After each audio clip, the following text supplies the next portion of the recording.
Este é o tal Advaita não dual, e há então o dual, que assinala uma dualidade. O que é que significa a dualidade aqui? Significa que, segundo estes, existe um espírito divino, mas depois existe espíritos individuais em cada um. Portanto, não somos só apenas receptáculos e só existe um espírito ou uma consciência, mas existe uma série de espíritos individuais que são chamados Atman. Existe um para-Atman, que é o espírito supremo, mas depois existem, e portanto estes já admitem uma relação de amor, uma relação entre dois seres, uma divindade e um ser humano. Esta linha está mais próxima da tradição ocidental e é mais própria a nós, enquanto civilização ocidental, que também desenvolvemos bastante mais a noção do indivíduo. E, portanto, a partir da nossa própria interioridade, nós devemos fazer essa relação com a divindade. Este livro é, de certa forma, um resumo interessante dessa dupla aproximação. Porque, embora seja sobre o Advaita, eu ponho muita coisa também do Dvaita, porque eu sinto que é a linha talvez mais correta.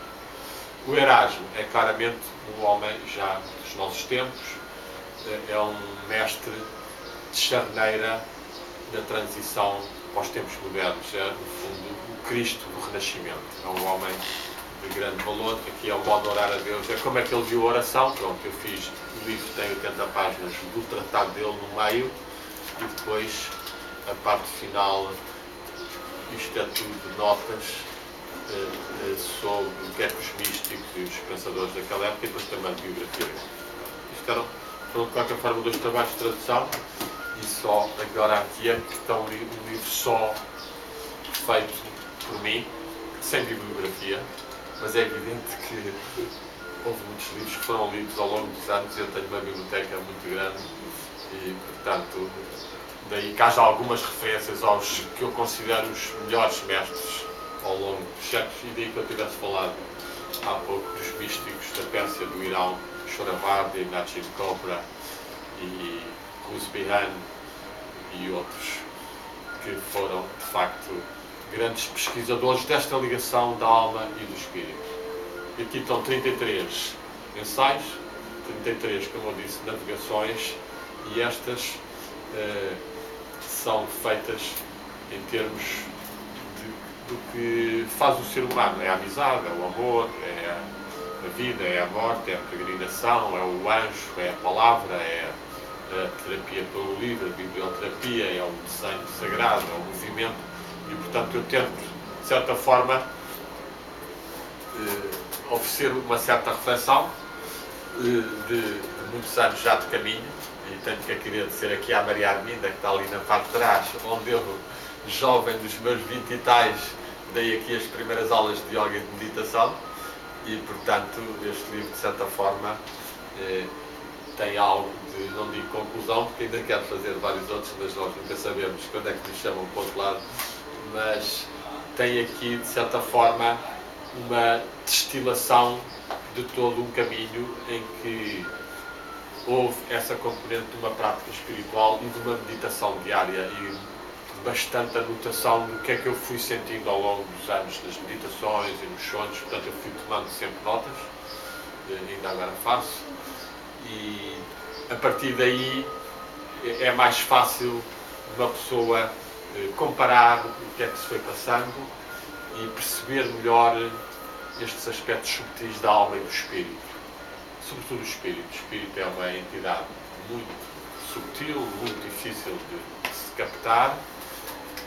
Curiosamente, aquela frase dos Evangelhos, o espírito sopra e nós não sabemos de onde vem nem para onde vai, é uma frase realmente muito acertada, porque uma pessoa nunca tem a certeza, nunca consegue definir e caracterizar o espírito. Apesar de uma pessoa ter, ao longo dos anos, várias experiências do espírito, da sua luz, do seu amor, da sua força, uma pessoa nunca pode ter a certeza absoluta, e nesse aspecto ele aproxima-se um pouco destes tempos modernos da física quântica, que é uma área que eu estou a tentar entrar um pouco. Aqui no livro há muito poucas referências. Eu preferi não, apesar de já ter 2 ou 3 ensaios sobre essa zona, como ainda não estou muito profundo na compreensão exata de todas as possibilidades que ali estão, preferi não meter esses ensaios e ponho aqui apenas algumas referências. Mas, sobretudo neste aspecto, porque a física quântica hoje em dia já tem consciência que a realidade é feita de partículas e de ondulações. Portanto, a realidade manifesta-se ora em forma de partícula, ora em forma de onda. Quando está em forma de onda, não é visível. Quando ela coalesce, quando ela se cristaliza, quando ela se concretiza, torna-se em forma de partículas e então ela é localizável. Ou seja, a realidade é localizável e não localizável.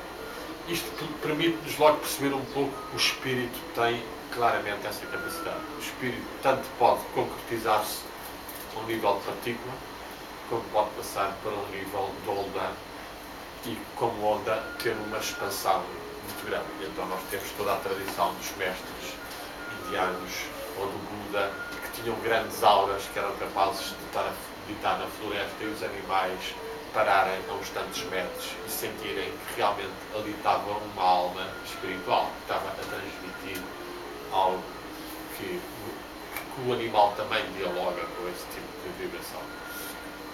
Essa realidade, portanto, a física quântica tem um pouco uma consciência dela. É claro que há pessoas que assumem mais esta vertente espiritual, nomeadamente o Rukart Sheldrake, que é um homem interessante.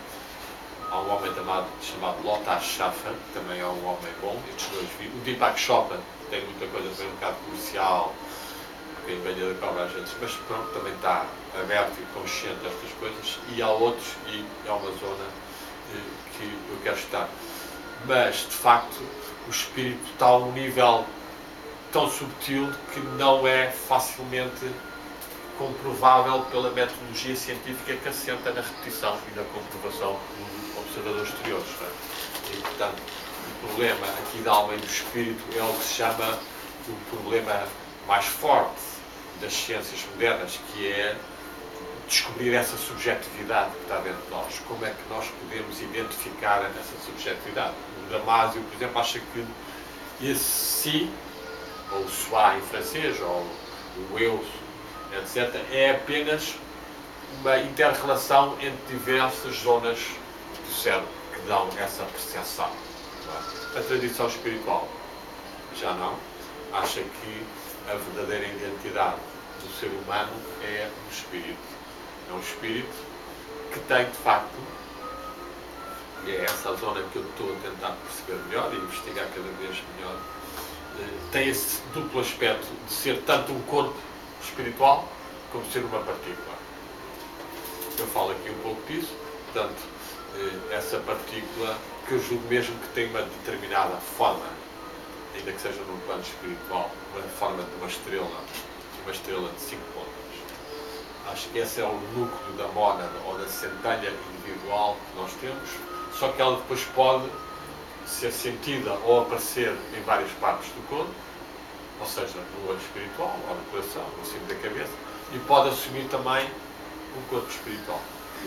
E, portanto, aqui este tipo encaminha-nos para esta percepção que nós, almas, somos todos, facilmente, a alma é caracterizada pela sua capacidade de sentir e ter os pensamentos, e todos nós somos almas, mas a relação com o espírito e tornarmos almas espirituais não é tão fácil. É o trabalho da vida. O trabalho da vida vai servir-nos para nós conseguirmos unificar certas forças anímicas à volta do nosso eu espiritual e, quanto a mim, criarmos um tal corpo de glória, ou o corpo de ressurreição, ou o corpo espiritual. Portanto, é um trabalho que vai até ao momento da morte.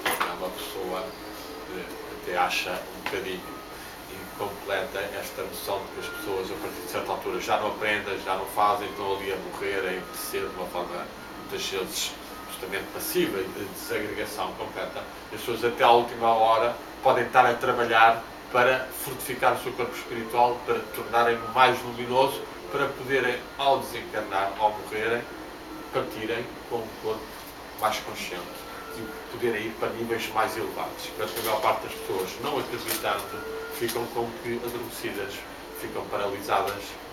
E eu, ao longo dos anos, tenho tido várias experiências através de sonhos, de ver pessoas que morrem e como elas aparecem ainda identificadas à doença. Primeira fase, as pessoas aparecem ainda doentes completamente, depois já a mexerem-se, algumas não se mexem, só mexem os olhos, depois, pronto, até chegar a uma altura em que as pessoas até recuperarem uma idade mais nova e tudo. Portanto, no fundo é claro que isto são imagens, então é difícil nós fazermos uma teoria científica, mas são indicações de que, de facto, e este livro tem bastante também, um dos outros aspectos que este livro tem, é a afirmação da existência do corpo místico da humanidade. Existe um campo de consciência coletiva onde participam vários seres mais conscientes, que são os mestres, são os anjos, são os seres que estão mais despertos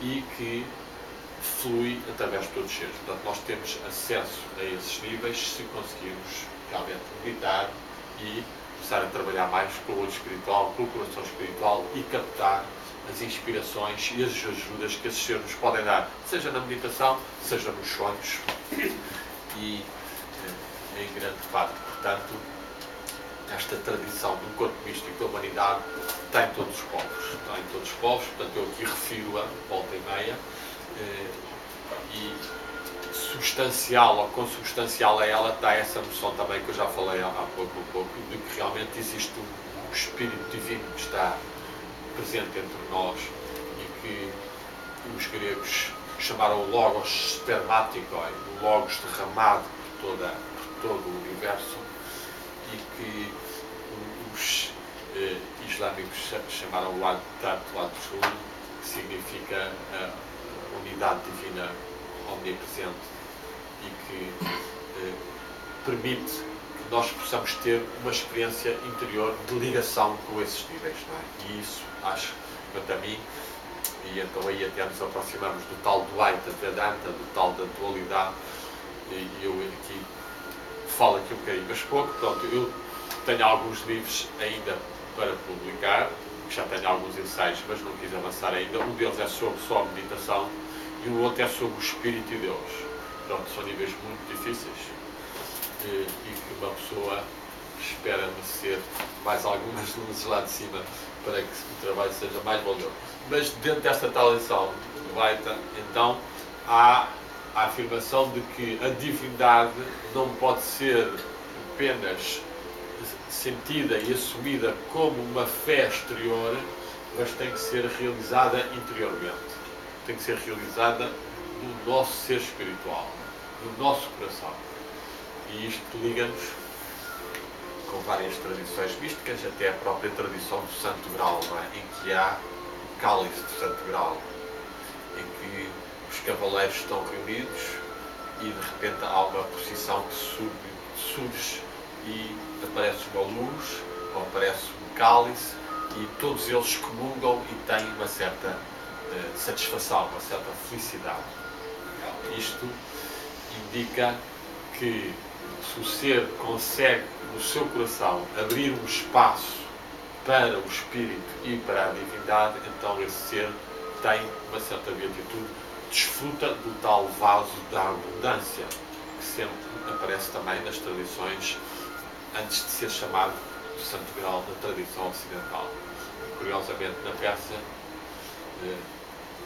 eles têm também a tradição, uma das tradições original do Grau, que eu acho que também há uma tradição celta, do vaso da abundância, o caldeirão, o drum, e há no Irão a tradição do Jam e Jam. You know Jam e Jam?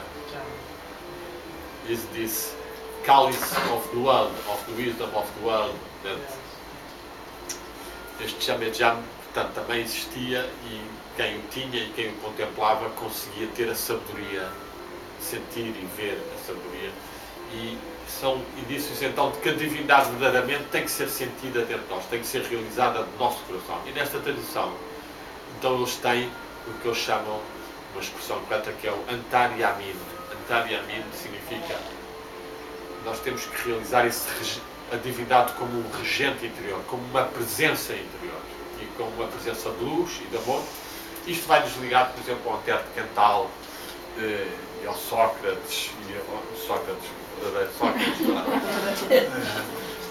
que tinham uma grande busca de verdade e da voz da consciência e da voz do espírito, e que levaram-nos no caso de Sócrates, que é também um Cristo, é um Cristo grego, foi um homem. E é interessante nós percebemos que a palavra Christos é uma palavra grega que significa ungido. É a tradução da palavra Messias, hebraica, que ao fazer essa tradução dos textos hebraicos, a primeira vez que ela é usada, a palavra Christos, é usada em relação ao rei da Pérsia, Cyrus, Koiros, King of Persia, that has released the Hebrew from Babylonia. So it was the first mention of Christos, of Messias. Portanto, chamaram-no Messias. A primeira, e nós vamos hoje em dia, como estas coisas da história, criaram ali um jogo de luta terrível, sobretudo de Israel contra a Pérsia, quando a primeira nomeação de um Christos, de um Messias, é do rei da Pérsia, porque a palavra significa ungido, a palavra significa um ser ungido. E de facto, o Sócrates, o Erasmo, etc., o Buda, outros seres, foram seres também ungidos pela divindade. É claro que nós podemos depois, aqui na tradição ocidental, discutir se Jesus foi o ser mais ungido ou se vem mesmo diretamente só ele do plano espiritual ou não, ou se houve outros seres também. Então temos a tradição indiana que tem os avatares. Na tradição indiana existiram 9 avatares, 9 descidas de seres divinos, dos quais o último foi Krishna. Antes foi o Rama, e o último que há de vir será o tal Kalki Avatar, que também está profetizado, não é? Portanto, isto é outra versão, mas sempre da mesma ideia, que é a abertura do ser humano ao divino, a partir da sua interioridade maior, do espírito, conseguir ter a ligação com a divindade. Portanto, tudo isto implica uma vida que uma pessoa consiga ter uma certa justiça, uma certa harmonia, uma certa capacidade de caminhar nisto, porque de facto, e em todas as religiões, e mesmo para usarmos a tradição cristã, há sempre essa ideia que há uma fase de purificação, ou purgatório, depois há uma fase de iluminação, de chegar à luz, e depois é que finalmente há a fase unitiva. Ou seja, há uma primeira fase. Isto passa-se ao longo da nossa vida, passa-se ao longo dos nossos ciclos de meditação, em que nós temos uma primeira fase, nós tentamos meditar e muitas vezes temos muitos pensamentos, nós temos que estar ali durante algum tempo até conseguir purificar aquilo. Ao fim de meia hora, 45 minutos, uma hora, etc., uma pessoa pode começar a ver a luz entrar, e realmente, se conseguir e se merecer, uma pessoa tem estádios unitivos. Portanto, se bem que isto na tradição cristã, através de Santa Teresa d'Ávila, São João da Cruz e depois de muitos outros, foi mais feita no sentido de, ao longo da vida, as pessoas passam primeiro uma fase de grandes sofrimentos, grandes purificações, purificações, e só depois chegam, de facto, à fase de iluminação e, no fim, à união com Deus. De facto, eu acho que nós devemos contá-la dentro de cada um de nós e em cada momento diário de prática para termos esta experiência. Mas, como se disse, há todo um conjunto de harmonias com o corpo e com a alma, e daí que, de facto, uma pessoa convenha fazer meditação, ter uma alimentação mais cuidada. Nós estamos aqui, por exemplo, Suribashi é um restaurante de alimentação de tendência mais possível biológica, macrobiótica, alimentação harmoniosa, alimentação saudável, e isso certamente que ajuda o nosso corpo a ter um estado, a Teresa, que é a professora de yoga, saudade, mais sáttvico, não é? Em que predomina mais o Buda Sattva, não é? Nós, na tradição indiana, há 3 qualidades da matéria e da energia, que é a parte tamásica, o aspecto rajásico e o aspecto sáttvico. O aspecto tamásico é o aspecto do adormecimento, da depressão, da cor escura, alimentos muito requentados, muito queimados, muito pesados. Depois temos os elementos rajásicos, a atividade rajásica, que é a atividade de dinamismo, luta, paixão, etc. E depois temos então o nível da luz, o nível de universalidade, de abertura maior, de ritmo, e então é o sábio. E portanto, isto também nós muitas vezes na própria meditação, na nossa própria meditação, também temos que passar por este nível. Só ao princípio ter mentes logo de desânimo, não consigo controlar o pensamento, ao fim de 10 minutos vou fazer determinada meditação, né? Depois, pronto, está ali uma fase de grande agitação dos pensamentos, né? Até que, de facto, se uma pessoa tiver uma certa força de utilizar algumas formas de controlar o pensamento, começa-se a produzir uma acalmia. E como está explicado nos aforismos dos Patanjali, dos Yoga Sutras, Yoga é definido ali como Yoga Chitta Vritti Niroda. Yoga é a extinção, ou a acalmia, ou a diminuição, ou o controle das vagas de pensamento. E então, segundo budismos, então o observador entra em si mesmo, está em si mesmo. E, portanto, quando nós conseguimos, seja através, basicamente, da respiração ou da observação desprendida dos pensamentos, ou ainda da utilização de pequenas frases, ou de pequenas orações, ou de pequenas mantras, criar uma espécie de núcleos de luz que vão aos poucos acalmando toda a outra agitação que está não só no nosso interior, como na nossa aura, e como também vindo do exterior. E, portanto, é importante uma pessoa ter esta noção de que as nossas orações são formas de nós construirmos o nosso próprio corpo espiritual. São formas de nós assimilarmos dentro de nós certo tipo de energias e certo tipo de ligações. Ou seja, uma pessoa que faz uma oração ao seu anjo da guarda todos os dias e tem uma certa ligação, com o tempo vai abrindo um canal com o anjo, com o seu anjo. E em determinado momento está mesmo aflito e essa presença ou essa energia pode se tornar mais visível, sobretudo se uma pessoa medita e o seu anjo espiritual está receptivo, pode mesmo sentir ou ver essa presença e receber os ensinamentos que esses seres transmitem, que é ensinamentos por imagens e por os sentimentos que despertam dentro de nós, que são as formas que são utilizadas no mundo espiritual. E, portanto, este tipo de harmonização da alma para a ligação com o espírito, ou para a ligação com o divino, implica, então, certo tipo de utilização de certo tipo de práticas, e eu aqui refiro algumas delas, não é? E tentei ser o mais universal possível. Portanto, se bem que eu tenha um dia um livro para publicar sobre o Mestre Jesus e os seus ensinamentos e sobre o Evangelho de São Tomé, sobretudo, que tenho comentado bastante, tenho bastante sobre o Espírito Santo também, vários textos, também dava para fazer um livro, o sentido de Natal, etc.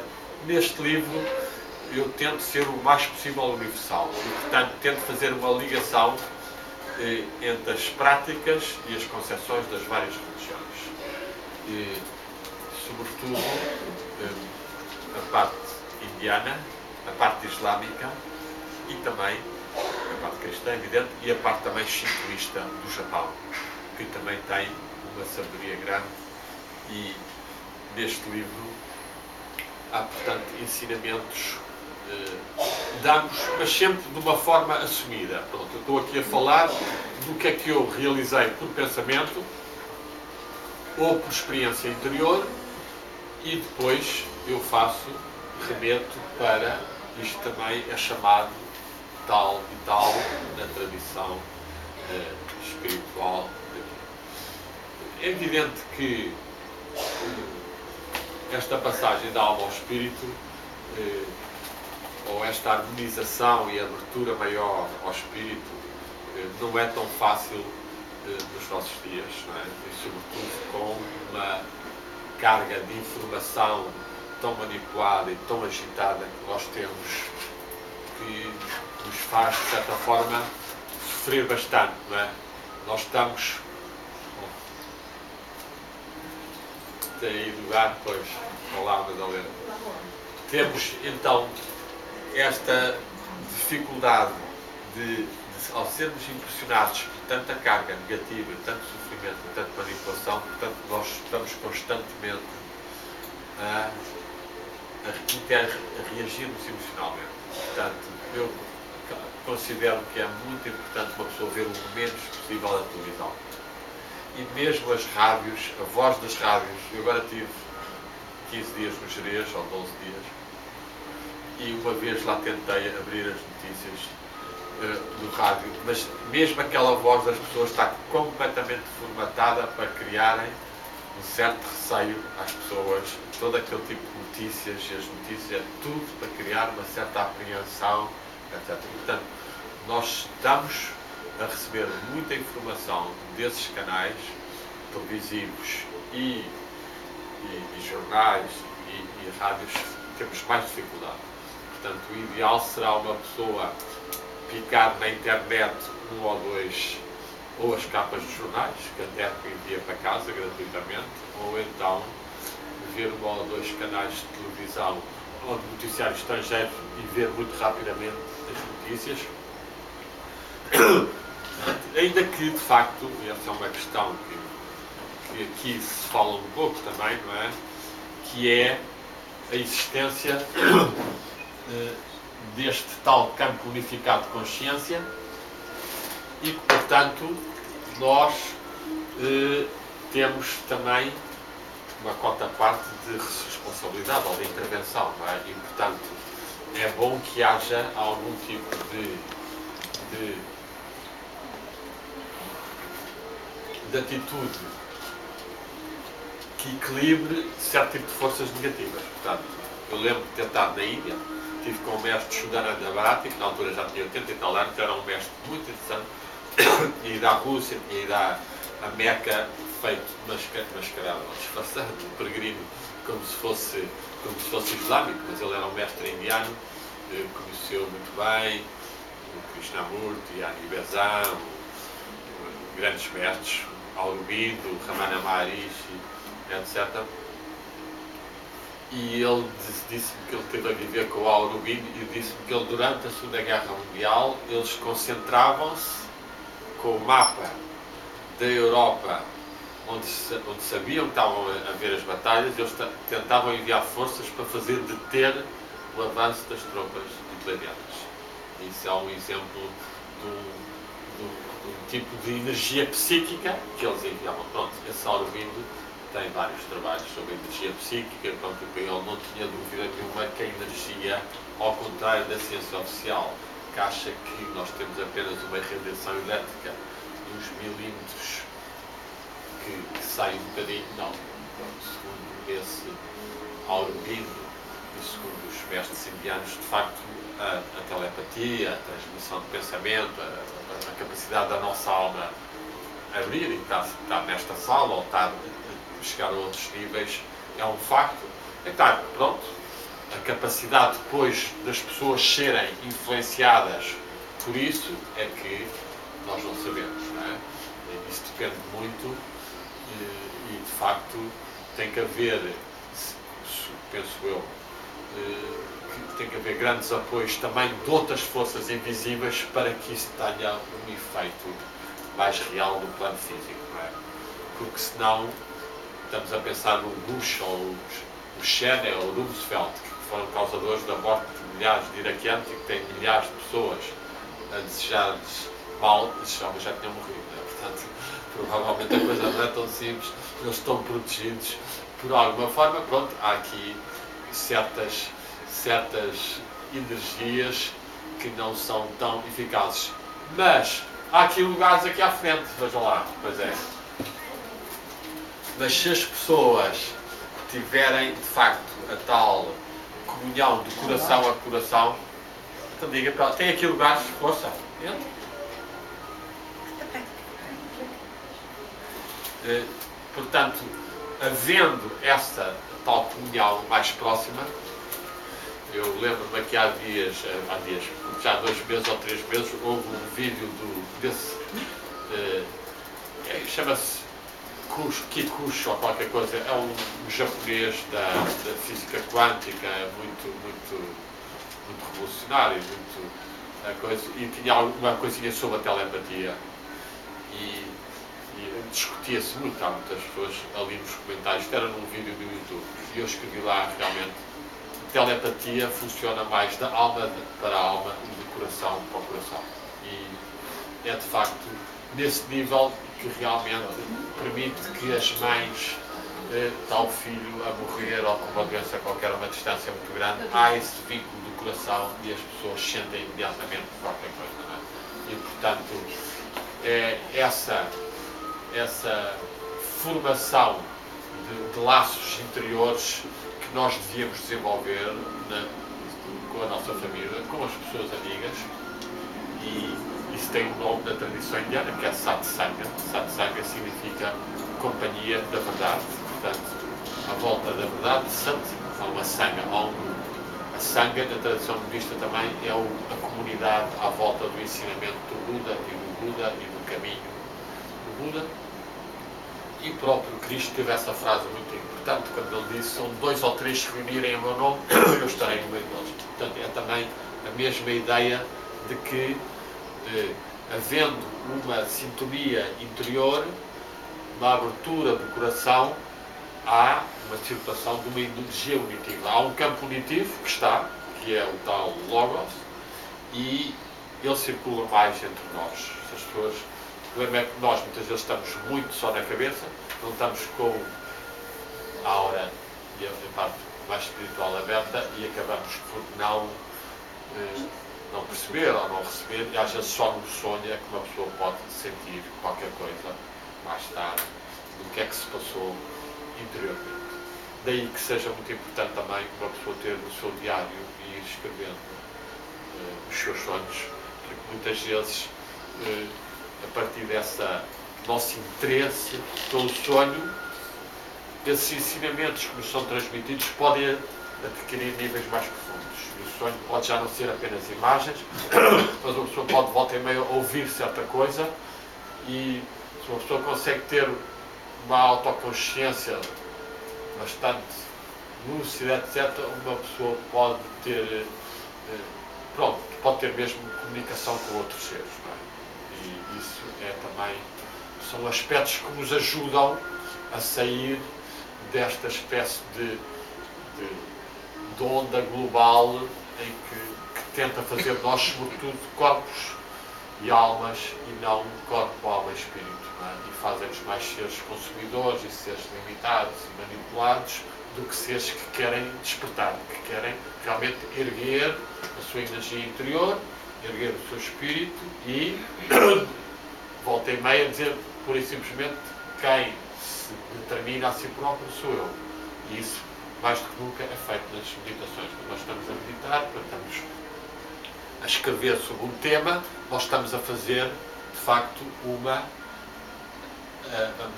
invocação, e estamos quase a fazer uma subida à montanha do espírito nessa prática, não é? Daí que eu também falo e tenho um livro prometido aqui à Manuela, das edições Tartaruga, sobre as montanhas, porque tenho feito várias subidas às montanhas e tenho escrito vários textos e que ainda há dias escrevi um. Aqui se fiz uma subidazinha e cá está. Depois terei que passar para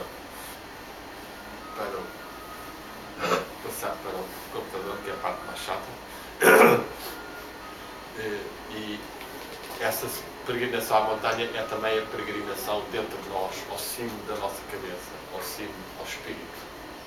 Portanto, é também nós sairmos do vale das inter-relações e das preocupações, etc., e passarmos por uma fase difícil, de dúvidas, não vou conseguir meditar, estou com os pensamentos, etc., e depois, aos poucos, através da aspiração, uma pessoa começar a receber a luz, a atrair e a ser realmente religado com o espírito. Não é? E, no fundo, a palavra yoga significa isso, significa união, junto, unir. E a palavra religião é essa religação que nós temos que fazer. Este livro, no fundo, é um contributo para isso. Eu poderia falar aqui muito mais horas, mas também quero dar oportunidade às pessoas para fazerem perguntas. Quer que está a gravar ainda? É? Está. Corta aí um bocadinho, corta aí uma vez.